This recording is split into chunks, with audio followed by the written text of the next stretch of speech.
He was here when I got here. His brother came after him. For y'all that don't know, his brother is Maurice Williams. He's in the Hall of Fame for 1,000 points. But Tre was here before him. Tre played on the basketball team and everything. He did the work on campus like y'all do at Wares. Everything y'all do, he did it, but it was a little rougher then. So give him a round of applause.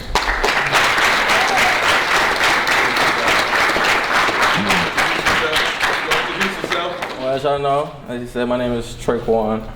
Maurice is my brother. Some of y'all may know me as Solo, but right now I am an artist signed to DNA Records management team. You know, I was in Boys Home back when I first came to Boys Home. It was in 2011, my 9th grade year. I've been to Boys Home 3 times total. The first time I came, I was here for a week. I'm not gonna lie to y'all, I didn't like it. Because I was away from home. There was a whole bunch of boys, you know. So I've been through that. I acted out and got sent back home. So when I went back home, the judge sent me back. So I came back, stayed for like 3 weeks, and that's when I met my friend Malik back there in the Wheatley Center. Then I left again because I didn't like it, of course. So I went back home, started getting in more trouble. I've been in foster homes. I've been in juvenile detention centers and everything. Like by my junior year, I was like, yeah, something gotta change because I wasn't going in the right path. So I made a phone call to Boys Home, and my old basketball coach, he answered the phone, Mr. Fitzgerald. He don't work here anymore, but he directed to me to Miss Hubbard at the Wheatley Center, and I came back, and I stayed all the way through my senior year, and I left like 3 months before I graduated. But when I came back, like I did what I had to do. I finally understood what Boys Home meant, you know what I'm saying? What was they trying to do to all the kids? So I did my chores, rack up, or like when there's like extra stuff you need to do, like Ms. Wheatley when she does the hay, I go do that. You know, I just, you know, just not. It's not playing a role, but it's like doing right from wrong. You know, so I was honor roll student, went to Allegheny, played basketball, loved basketball. I thought I was go to college to play basketball. You know, but God had other plans in my future. Went back home, graduated from my old school, and then I really started to take on music. When I was in Boys Home, I was writing in my room. Mrs. Smitty gave me my first instrumental CD. It was like 12 tracks. I wrote to every song. And like, when I was writing music, it felt like, it's like what's the word? Like, music, it helps with all my emotions for me. You know, sometimes you be sad, everybody be angry, everybody be happy. When I'm sad, when I write, like, when I'm sad, I talk about heartbreaks, all the struggles I've been through, because I've been through a lot of struggles. When I'm angry and I write, it's like, I talk about things that happen in the real world, like social injustice, like all the killings that's happening. There's just so much stuff, like with music, for my emotions, I can express myself, you know what I'm saying? But you got any You also been working as an electrician? Oh yeah, I forgot about that. Yeah, I also been, it's like, that's not necessarily electrician, but electrician top helper. I've been doing electrical work for 4 years. 4 years now. That's my experience. I forgot how that, like, my older brother, he was working as one of those, and they was hiring, I needed work. So I went down to the local 80 Union Hall in Chesapeake and signed up, and I started doing work for them for a lot of companies, like MC Dean, Truman and Wilmer. It's a good trade to get in. It's easy once you get to know it, for real, and it's really good money. And like, for music costs. Like, if you want to be successful in the music business, you have to like pay. You have to spend money to make money. So having that job is like so good, you know, for me, you know, because you gotta pay for videos, you gotta pay if you're doing shows. Some shows, you know, they pay you, but if you want to go out and get your brand out, like for promotion or whatever, you have to pay. Anything studios, you have to pay. That's like $200, $300. for the best quality studio. You have to pay that. Video is like $400, $500. I have to pay that. So over the past 2 years, 3, 4 years I've been doing music, I just spent over, I'd say total, I done spent over $10,000. Not even, like, yeah, over $10,000. And some of my friends, like, they had helped me, you know, to get my music out there. I just spent a lot of money, and it's a risk to take, you know, with this music industry, and it finally paid off after when my management company, they saw my video on Instagram. It had like reached 80,000 plays and views, and like over 1,000 comments and everything. And me and them, we've been talking for a whole month and everything, just telling me what they can do for me. It's just like a management deal. It's not like a big deal. I didn't sign like a big deal. If I signed a big deal, I probably wouldn't be here right now. I probably wouldn't. Honestly, no lie. I probably wouldn't be here right now. Like, I would be somewhere in Cali or Miami or somewhere. Just, you know, because that's the big deals. That's when they give you the money and offer you money. I just signed a management deal, because the management deal basically, they help me get to the big deal, or help me stay independent. Like, they help me, like, my brand. They develop me, tell me what I need to do. How can I do this better? They give me shows. Like, it's been hard to find shows without paying. You know, they got all the shows. Like, they a lot of y'all know about Rolling Loud, the festival. They be happening. Okay, yeah. That's like one of the biggest music festivals. They told me, they texted me like 2 weeks ago. I told them I couldn't make that one because I have other stuff I have to do, like work and stuff. But they found that show for me, and that's in New York City. But that's what they do. They find me shows. They'll fly down when my next video. They're gonna fly down, you know, just to get their input, put their little swag on it or whatnot. But like I said, being a musician is hard. How you do the electrician work and do music at the same time and balance it out? Let's see when I do electrician work, or whenever I get a contract, I usually work Monday through Friday.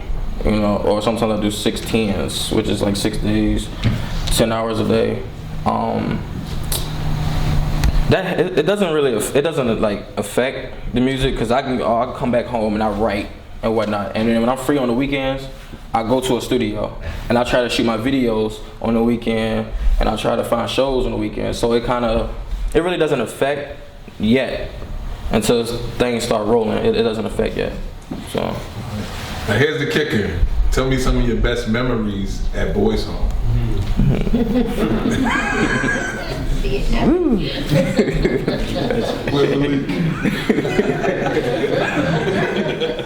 Okay, all right. Let me see. I know one of my best. All right, I got a couple. First best memory when I was playing against Southwest Homeschool my senior year. I know I betted Mr. J? It was Mr. J and Mr. Brown. I told them that I was gonna get over 30 points, and they was gonna give me like 3 Gatorades and some beef jerky, because I love beef jerky. Like, that whole time I wasn't like really worried about nothing else. I just wanted that 30 points, and I ended up getting like 38. And Mo, he beat my scoring record. He beat it. He dropped like 50 something a game.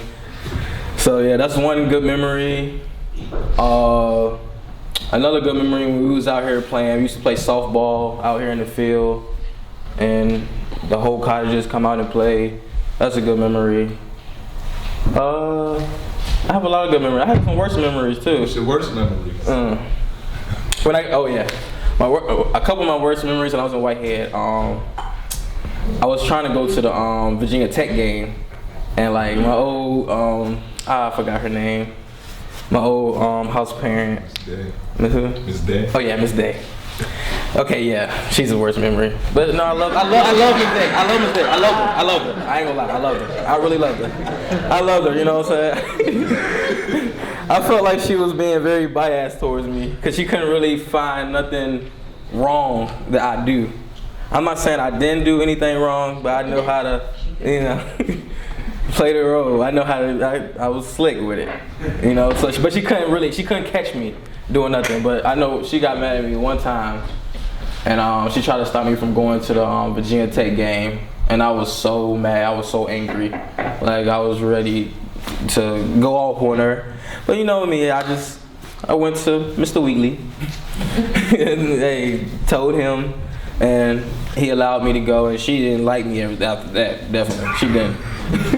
She thought I escaped, you know what I'm saying? A good memory when I was here, another good memory when we used to have, it was the dining hall with Miss Becky.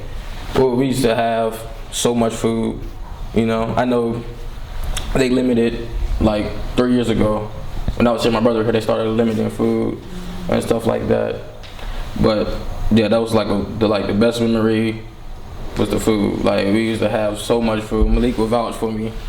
Like we go get Phil's 6 plate, 7 plate. Like it would be so much leftovers. You know, you take some home, take some to the cottage. That was like another good memory for me. But yeah, that was probably it. What did you do when you first left Boys Home? Okay, when I first left Boys Home, I went back. Like the very first time? The last time? Okay. When I left Boys Home, I went back to the courts because I forgot that I was court ordered here. But I did good. Like I had honor roll, I had no troubles, no nothing. So I went to the judge, you know, he was a little hard on me. He was like, "Why did you get kicked out of Boys Home if you're doing so good?" And so I told him it was over a phone. Cause I was down in the Hutton. That's where all the seniors were staying. And he yelled at me and he told me that I had to, if I didn't graduate high school, that he was gonna send me to juvenile detention center, post D, which just means 6 months. In my head, I'm like, I'm not worried about what he's talking about, cause I got honor roll. So I'm going to graduate. That's not an issue. So I went home, graduated. Started working little factory jobs and whatnot. I wasn't really getting too much in trouble, but I was really doing things. You know, like I was smoking. I was smoking marijuana. I was drinking, hanging with the fellas, doing stuff like that. And then I was just like, okay. Then Million, he's been a friend of me for a long time since Boys Home. He was here when I very first came. I think him, Ermias.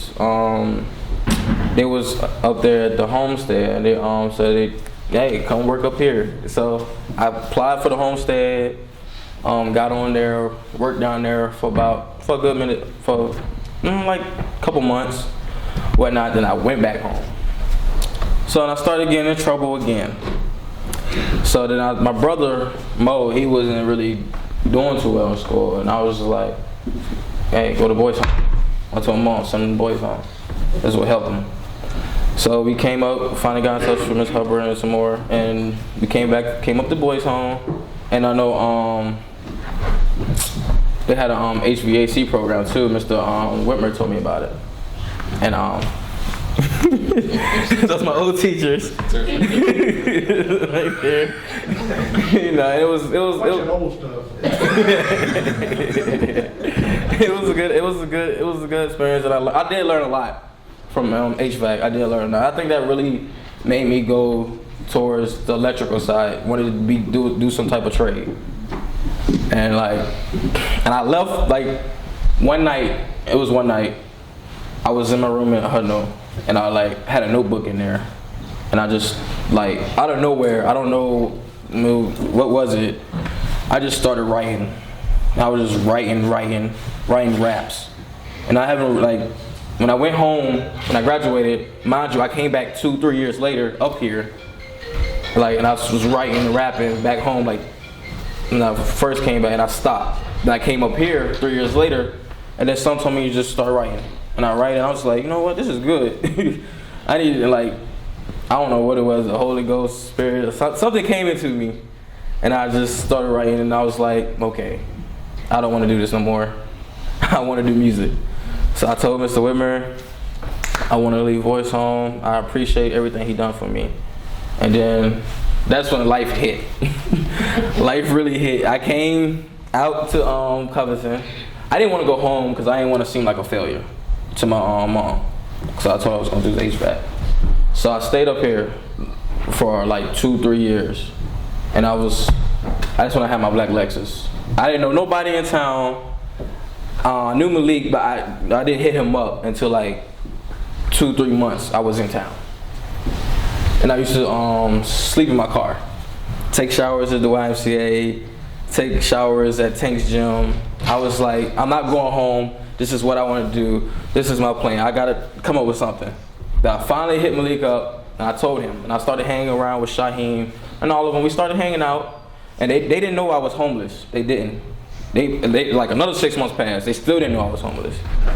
And then people started asking questions like, where does he live at? Like, I say boys home. That's what I say. I say boys home. And they just started asking, they never like asking questions. That one day I got caught sleeping in my car. It's like, I forgot where I was at, but they called me. And then I started staying. Yeah, and then I started, his grandma, Miss Debbie, she took me in her basement. I started working for them, cutting grass and everything. And I just was like, and I'm so grateful for her. Miss Debbie done a lot for me. Like, she done helped me with my shows, helped me with some music videos. She done helped me with all my first things. But I told them, listen, y'all, I'm a rapper. I want to rap. This is what I want to do. So I rapped to them, and they was like, okay, you're good. And they thought it was like, at first people was thinking it was just like a game, like just doing it for fun, rapping. But when I first got into the studio down here, I recorded some music, put it out. Then people was like, okay, he's rapping. Then I recorded my first music video, and that's when everybody realized it's like, okay, we have a rapper in Covington. So yeah, it was a lot of being homeless. I didn't blame it on nobody. I didn't blame it on Boys Home. I felt like I needed to go through that to get where I'm at today, because that really helped me like